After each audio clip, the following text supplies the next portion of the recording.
Assalamualaikum semua, selamat kembali ke channel aku Marjans TV. So, hari ni aku nak review satu produk daripada Mr. Feleby. Kau ingat tak, bulan lepas macam tu aku ada cakap aku nak promote bisnes Mr. Usahawan Melayu kita yang ada bisnes sepanjang PKP ni sebagainya. So, aku nak tolong bisnes tu, aku nak promote secara bersama. Jadi, Mr. Feleby ni, dia dah pergi ke Instagram aku, dia dah DM aku, dia dah minta aku untuk tolong promote dia orang punya barang. Jadi, apakah barang yang Mr. Feleby ni hantar? Jom kita tengok. Check this out guys. Nampak tak apa tu?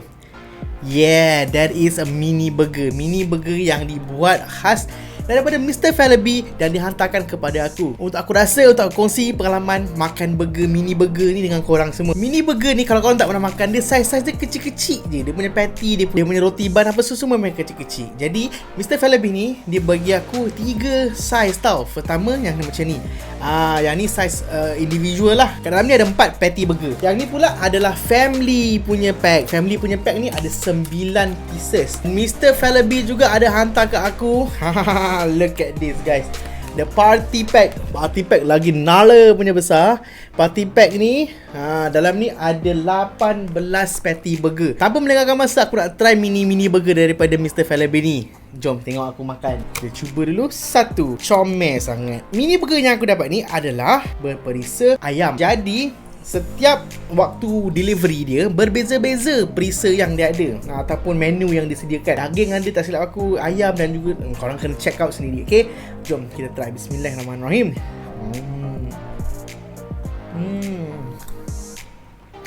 Dok, cukup. Ada mayo, ada sos cili, ada sos cheese, sayur ada guys, tu yang penting. Roti dia tak soggy. Dia kena sos banyak, dia soggy lembik kan, tak? Jadi kalau korang dah boring nak makan kepok lekor lah, kodok lah petang-petang tu, apa salahnya guys, order kat Mr. Feleby ni, mini burger ni. Sedap pun sedap. Korang boleh pergi ke website diorang. Korang boleh order dekat website diorang, www.mrfeleby.com, ataupun korang boleh pergi Instagram diorang, korang boleh pergi ke Facebook diorang. Semua ada, complete. Aku boleh kata dia nak berniaga jujur. Apa yang disediakan, bahan yang disediakan, bahan yang digunakan, marvelous. Jom sama tengok video. Aku nak makan ni. Orang kena order. Kalau tak nak order, follow diorang dulu. Follow diorang. Mana tahu dapat apa-apa promo ke kan. Follow Mr. Feleby dekat Instagram, dekat Facebook, kat mana-mana je. Bye. Assalamualaikum. Bismillahirrahmanirrahim. Hai, Assalamualaikum semua, nama aku Alif. Korang sekarang berada dekat Marjans TV. Selamat datang ke channel aku. Thank you so much sebab klik video ni. Thank you so much sebab support video ni. Thank you so much sebab support aku dalam apa juga yang aku buat. Kalau korang tengok, aku banyak kali cakap benda yang sama setiap video adalah kerana sebab perasaan terima kasih aku kepada korang sangat-sangat tak terhingga. Okay, you guys are just simply amazing. Aku hanya buat benda yang aku suka dan Alhamdulillah korang suka apa yang aku buat. Dan itu membuatkan aku rasa macam happy gila untuk aku teruskan buat apa yang aku buat ini sebab sokongan korang juga. So, tanpa melengahkan masa, hari ni aku nak buat satu tajuk, satu topik yang berkaitan dengan tradisi kita sebagai orang Melayu. Aku teringat nak buat tajuk ni sebab dulu aku rasa macam kenapa orang Melayu macam ni? Kenapa banyak sangat benda khurafat? Kenapa atuk nenek kita dulu mengamalkan amalan-amalan ini yang menjurumus kepada benda khurafat? Jadi aku belajar lagi, aku study lagi, aku cari lagi ilmu mengenai topik yang aku nak cakap ni, iaitu topik pasal keris lah. Okay, aku suka gila keris. Sebab apa? Aku suka gila keris. Aku suka gila silat sebab ianya sangat-sangat berseni bagi aku. Aku suka benda seni. Aku suka benda yang art. Okay, macam muzik lah, macam apa yang aku buat sekarang ni, seni penataan cahaya, semua benda tu berseni, aku suka. Dan bagi silat pula penuh dengan seninya. Setiap gerak langkah dia, setiap benda yang dia nak buat disulami dengan seni-seni yang halus bagi menundukkan musuh-musuh mereka. Okay, dalam bersilat. Begitu juga dengan permainan keris. Okay, pembuatan keris itu sendiri adalah sangat halus, sangat refine orang kata. Kalau korang faham, seni itu maksudnya halus. Okay, sangat-sangat fine daripada segi bahasanya. Apabila aku cuba belajar tentang benda-benda yang berseni yang aku suka ni, makin lama aku belajar, aku bagi jumpa benda-benda yang macam aku cakap tadi lah, yang orang kata khurafat dan sebagainya kan, yang bukan daripada amalan agama Islam sendiri. Pada hari ini aku nak berkongsi dengan korang apa yang aku tahu, apa yang aku dapat, apa yang aku nak katakan bahawa segala benda yang dilakukan dengan keris adalah tidak khurafat, adalah benda tu bukannya salah. Okay, upacara pemandian keris itu khurafat lah, nak kena kemian lah sebagai apa ni. Jadi hari ni aku akan explain satu persatu. Okay, dalam proses mandi keris ni ada banyak benda, ada banyak proses dan ada banyak benda yang faktor-faktor yang menyebabkan orang kata macam benda tu khurafat, tapi sebenarnya tidak. Aku berjelaskan di sini ya. Pertama, First, apa benda yang kita akan lakukan apabila mendapat keris? Tanggalkan bajunya. Tanggalkan bajunya ada adatnya, ada adabnya. Sebab apa? Sebab benda tu senjata. Tak boleh kita cabut sesuka hati. Alright? Sebab contohnya macam senjata lah. Apabila kita senjata api, kita mana boleh bawa keluar senjata api kita macam tu je walaupun kita ada lesen dan sebagainya. Itu salah. Sama juga permainan keris. Kita nak buka, tanggalkan sarungnya dan apa semuanya, ada cara-caranya. Apabila kita dah tanggalkan, kita perlu tikam. Tikam kat mana? Kat batang pisang. Itu adalah proses cuci yang pertama, yang awal-awal. Jadi apa benda yang melekat dekat keris itu, darah ke apa benda ke dan sebagainya, apabila dicocok dekat batang pisang tu, dia akan cleanse. Lepas tu lagi satu, kita kena faham batang pisang tu ada getah dia. Getah tu lah yang macam membuatkan dia terikut. Apa benda yang kotor-kotoran, benda-benda yang berdasing, karat dan sebagainya akan ikut, akan tinggal di batang pisang tu sendiri. Apabila dah settle buat dengan batang pisang tu, step yang kedua adalah menggunakan limau. Kita selalu nampak macam ni. Dia akan belah limau tu, lepas tu limau tu akan digosok keris pada bilah keris tu dan sebagainya. Kenapa pakai limau?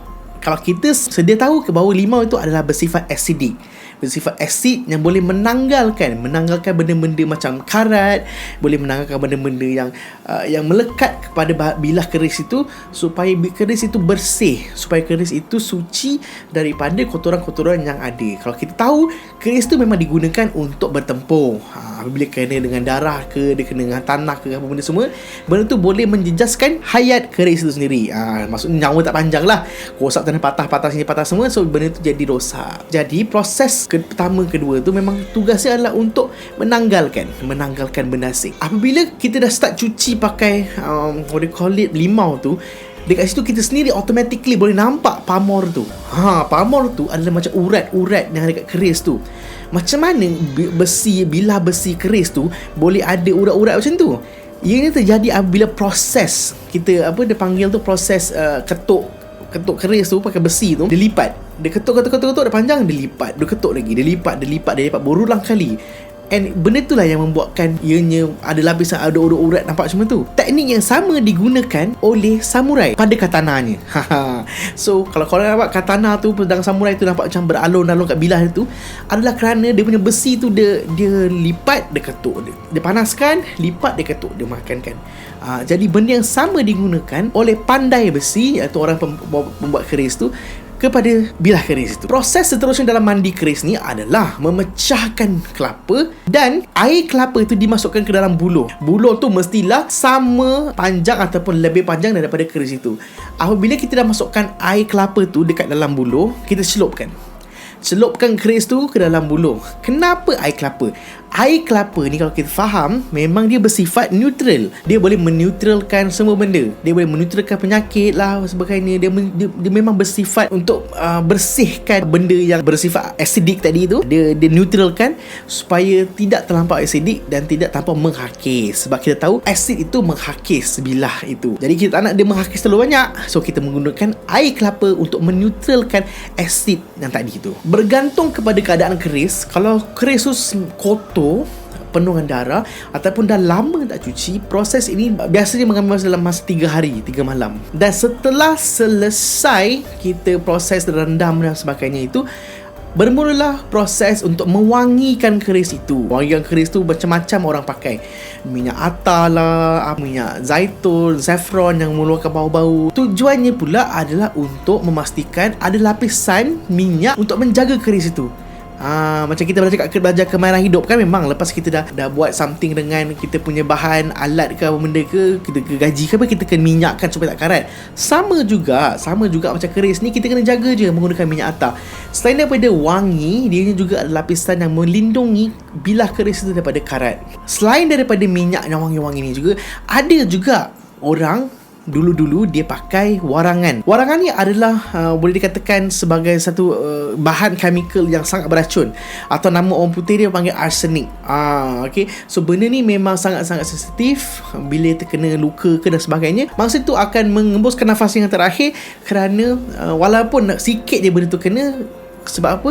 Sebab benda adalah sangat-sangat beracun. Kalau korang boleh tengok permainan keris ni, selain daripada dia menusuk, kadang-kadang untuk bertempur tu dia hanya perlu menghiriskan saja musuhnya untuk menjatuhkan musuhnya. Dan yang terakhir sekali, proses yang dimanakan banyak menjadi kontroversi, kenapa nak kena asapkan? Kenapa nak kena asapkan? Kenapa nak kena keminyankan?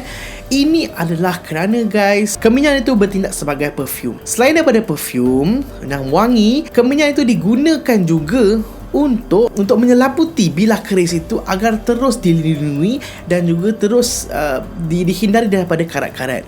Kalau kita belajar, memang asap itu memang ada property yang boleh melekat kepada besi ataupun bahan-bahan yang kita asapkan.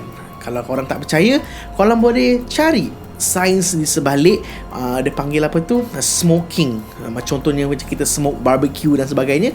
Memang asap tu boleh mempengaruhi flavor masakan itu sendiri. Jadi sama seperti ini, untuk mewangikan keris itu, kerana keris itu yang dah dikotor, kendaran sebagainya akan hanyir, maka menggunakan wangian seperti minyak atar ni, menggunakan keminyan ini juga boleh membantu keris itu menjadi lebih cantik dengan dia tak ada berbau hamis dan sebagainya. Menggunakan keminyan juga ataupun asap ini adalah kerana untuk mengeringkan keris itu. Alright, keris itu tajam, nak lap keris tu macam tu. Dan kenapa tak jemur je? Keris itu ada sifat malunya. Sebab apa? Benda tu senjata. Kita tak boleh nak saja buka keris tu, sidai kat tepi ampayan bagi dia kering. Tak boleh. Itu bukan cara yang sopan bagi handle keris ni. Jadi menggunakan asap itu mencepatkan proses pengeringan, pada bilah keris. Kalau kita faham, bilah keris itu sangat-sangat berurat. Dia ada urat-urat yang nipis. Macam pamor aku cakap tadi tu kan, dia memang nipis-nipis. Kemungkinan air boleh melekat pada dekat dalam celah-celah ruangan urat-urat keris itu sangat tinggi. Jadi untuk memastikan keris tu betul-betul kering, kenalah menggunakan keminyan. Okay? Kalau korang nak tahu, keminyan ni pun bukannya bersifat syirik atau khurafat. Even benda ni pun adalah sunnah bagi agama kita untuk menggunakan keminyan ataupun pokok gaharu dibakar untuk menjadikan rumah itu wangi. Apa yang salahnya adalah menggunakan keminyan ini sebagai medium perantara apabila kita merawat dengan bomoh-bomoh. Itulah yang menyebabkan benda tu jadi salah.